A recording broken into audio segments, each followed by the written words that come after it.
Ton enfant fait lui aussi sa première entrée au collège? Alors cette vidéo est faite pour toi. Avant de foncer acheter toutes les fournitures scolaires, je vais te montrer comment nous nous organisons à la fin de chaque année pour préparer la suivante. Une habitude qui nous évite bien souvent des achats inutiles. Et toi, tu t'y prends dès la fin de l'année scolaire ou plutôt à la dernière minute? Dis-moi tout en commentaire, je suis curieuse de connaître vos habitudes.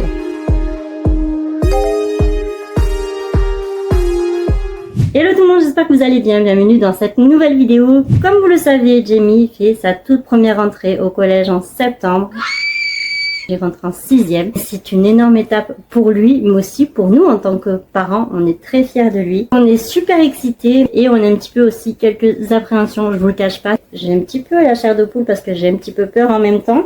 Et ce matin, j'ai reçu la liste des fournitures scolaires, ça y est, ça se concrétise, je commence à réaliser et je me suis dit que ça serait sympa de partager les préparatifs avec vous. Alors évidemment, je ne vais pas commencer à vous lister, vous énumérer toute la liste des fournitures scolaires, ce n'est pas le but, mais dans un premier temps, je vais aller regarder dans son cartable puisqu'il a vidé son casier entièrement, je vais pouvoir faire le point entre ce qui est récupérable et tout ce qui est à jeter.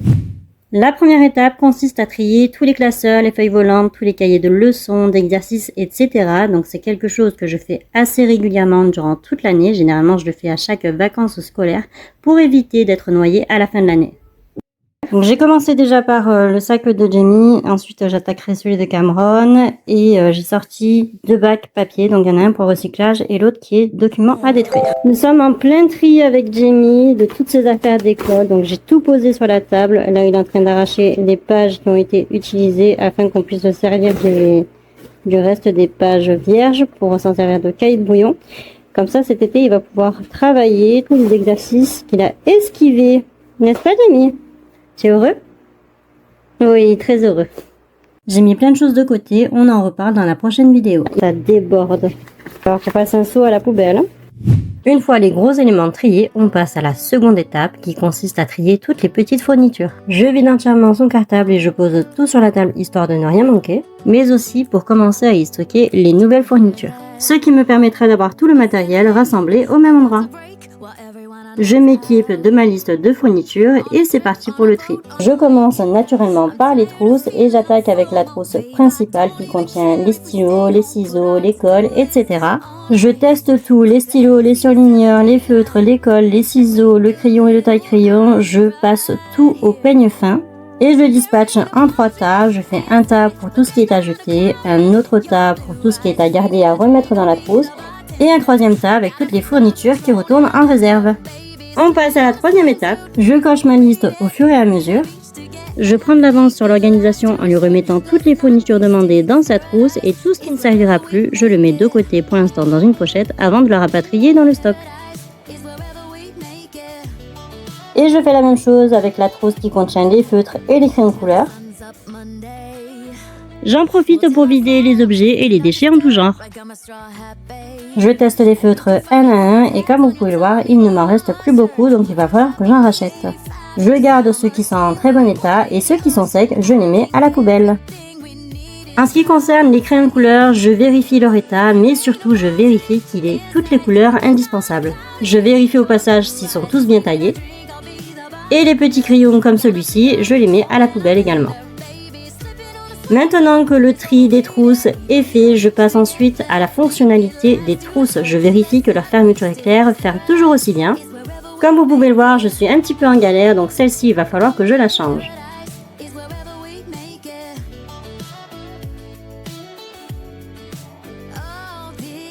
On passe à la 4e étape. Il est temps de refaire un point et de lister toutes les fournitures dont il aura besoin. Comme c'est classé par matière, je préfère tout renoter et tout regrouper par article. Et comme il y a beaucoup de choses similaires, je me fais des repères avec des codes couleurs que je reporte aussi sur mon carnet.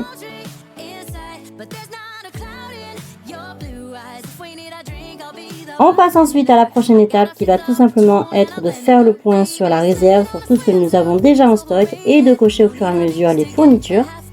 En ce qui me concerne, tout ce qui est toute petite fourniture, moi je le conserve dans une boîte dans notre bureau. Et tout ce qui concerne feuilles, cahiers, classeurs, pochettes plastiques, etc. Donc tout ce qui est grande fourniture, je le conserve dans notre chambre, dans une bibliothèque. Il y a beaucoup de choses qui ont été achetées sur les années précédentes, mais il y a aussi beaucoup de choses qu'on nous a données. Je pense notamment à mes parents qui avaient encore des fournitures scolaires à la maison alors qu'il n'y a plus d'enfants chez eux. Donc n'hésitez pas à demander autour de vous, il y a toujours des personnes qui conservent des affaires scolaires alors qu'ils en ont plus l'utilité. C'est le moment pour eux de s'en débarrasser et pour nous de nous équiper à moindre prix. Peut-être que vous êtes en train de vous demander pourquoi est-ce que je m'occupe de tout ça maintenant. La plus grande des raisons, en tout cas pour ma part, c'est surtout pour alléger ma charge mentale du mois de septembre. La deuxième raison, c'est pour faire des économies, étant donné qu'au mois de juin, vous avez des soldes et en plus de ça, ils ressortent toutes les fournitures scolaires. Et je trouve ça tellement pratique parce qu'il n'y a pas encore beaucoup de monde dans le rayon à ce moment-là et en plus de ça, vous avez du choix. Mais le faire aussi à ce moment-là, ça me permet de prendre conscience, de réaliser qu'on passe une nouvelle étape, mais aussi de réfléchir à la mise en place d'une nouvelle organisation pour l'année suivante. Rien à voir avec la vidéo, mais regardez, je suis retombée sur une pochette de stickers pour les vêtements quand Jamie était tout petit. Et pour étiqueter tout ce qui est petite fourniture, je prends ces étiquettes, je prends des petites étiquettes très allongées, qui sont vraiment super pratiques pour tout ce qui est stylo, feutre, crayon, etc. Généralement, je m'occupe de l'étiquetage bien plus tard, mais comme j'avais tout sous la main, j'en ai profité pour avancer.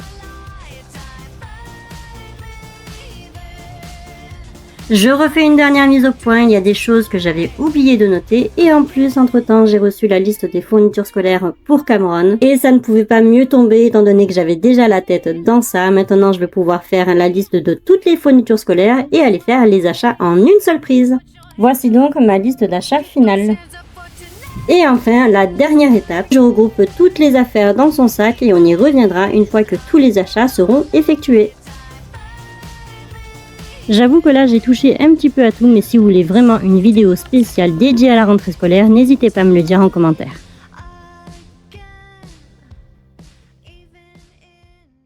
Ça y est, je viens de finir de terminer le tri et de faire la mise au point sur le stock que nous avons déjà à la maison. Donc il ne me reste plus grand chose à acheter. Il va me rester un agenda avec un jour par page à lui acheter. Mais ça, je sais que Jamie avait déjà trouvé un modèle en magasin qui lui plaisait. Donc on va pas tarder à aller lui prendre. Il me restait aussi des cahiers à acheter. Donc il m'en fallait 6. J'en avais que 5. Il fallait que j'en achète encore un. Sauf que ce qui est bien, c'est que en fait avec cette école, avec ce collège, du coup ils vont lui fournir un kit de rentrée et le cahier en fait partie, donc je n'ai pas besoin d'en acheter. Il fallait aussi que je rachète des crayons de couleur, mais comme ça va être fourni, je vais pas lui en racheter non plus. Et ce qui est bien aussi avec ce kit, c'est qu'ils vont lui fournir la calculatrice, la Texas Instruments, qui coûte assez cher. Donc je suis assez contente qu'ils offrent eux-mêmes la calculatrice, ça m'évitera de faire des frais et je pourrai rebasculer ces économies sur autre chose. Donc là où je vais avoir le plus d'achats finalement, ça va être en matière d'art plastique, puisqu'il me faut des pochettes de feuilles de dessin, un lot de pinceaux, de peinture, crayons couleur, donc c'est déjà pris en compte. Des feutres, il faut que j'en rachète et il va y avoir aussi du papier calque, etc. Donc là où j'étais un petit peu surprise, cependant, c'est qu'il fallait quand même des rouleaux de scotch. Donc je ne sais pas pourquoi faire. Je pense que c'est plus pour l'art plastique. Mais bon, nous on n'avait pas besoin de ça à l'époque, donc ça m'a étonnée. Il faut aussi une clé USB. Donc il n'y a pas marqué la capacité.